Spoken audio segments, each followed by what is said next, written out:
Jormo et Berski étaient conquis par le chef-d'œuvre de Rosal.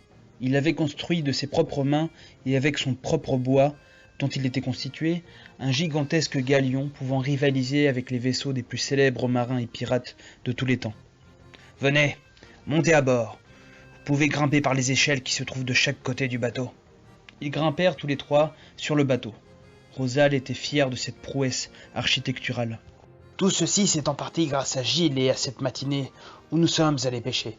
J'ai hâte de mettre cette merveille sur les flots. Je rêve de revivre ce que faisaient nos ancêtres au temps des grandes découvertes, dit Rosal en serrant le poing. Je sais bien que la majorité des grands explorateurs étaient de véritables crapules, mais cela devait être magnifique d'affronter les vagues, les éléments. Je souhaite vivre tout cela. Ton travail est remarquable, dit Jormo, en observant tous les éléments présents sur le pont du bateau. Des canons étaient présents, ainsi que d'immenses voiles fabriquées en toile de coton, comme à l'ancienne. Tous les éléments boisés étaient bien cirés et vernis par un enduit les protégeant de l'eau. Le mât s'élevait à une hauteur de 12 mètres, avec un pavillon hissé. Dans le pavillon, on pouvait y voir le symbole de Jolly Roger, un pavillon noir orné d'une tête de mort avec 2 fémurs croisés. T'es pas allé de main morte, Rosal, sur les détails. Mais je suis d'accord avec Jormo. C'est un travail d'orfèvre que tu nous as fait là. De loin ta plus belle construction.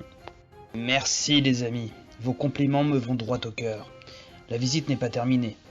Alors, sur le pont, vous pouvez y trouver les canons. J'en ai installé 4, 2 à droite et 2 à gauche. On n'est jamais trop prudent. À l'avant du bateau, des harpons de chaque côté également. En haut du mât, il y a la vigie. Et l'escalier qui se trouve à l'arrière du bateau mène à la cale, où je stocke toutes les munitions, toutes les armes, les boulets de canon, les vivres, ainsi que du bois qui provient de mon corps, juste pour avoir un stock conséquent, si jamais l'étincelle subit des dégâts. J'y ai même construit une petite cuisine. Mais la pièce la plus importante est juste ici, venez. Jormo et Berski accompagnaient Rosal jusqu'à la salle du capitaine, une salle bien sombre, où une lumière tamisée en rouge était présente. Voilà la cerise sur le gâteau. La cerise sur le bateau, tu veux dire, Rosal? Plaisanta Berski. Haha, très drôle Berski. Ton humour me manquera quand même. Vous me manquerez tous. Donc voici la salle du capitaine. Ma salle où j'ai mis tous mes ouvrages relatifs à la navigation, ainsi que tous les outils nécessaires pour nous orienter à travers l'immensité de l'océan. On va bientôt t'appeler capitaine si ça continue. Mais pourquoi dis-tu que nous allons te manquer ? Je compte bientôt prendre la mer, dans 1 semaine exactement. En 10 ans, je vais pouvoir faire en sorte que notre armée soit la plus grande possible. Je vais constituer la plus grande flotte, la plus grande armada que le monde aura connue. Le petit capitaine Rosal veut nous abandonner. Ne dis pas de bêtises. Cependant, ton barbecue de sardines était plus que parfait. Merci Berski, tu m'as donné une idée pour ma nouvelle identité maritime. Capitaine Barbecue. Eh bien, capitaine Barbecue, je vais t'accompagner dans cette quête.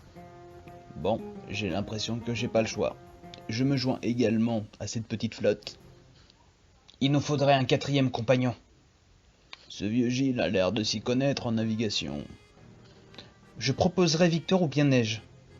Je sais, je vais demander à Silvio, le propriétaire du café du village. Après de longues heures de discussion, ils retournèrent tous les 3 au village. Ils devaient préparer leur départ, qui aurait lieu dans 1 semaine.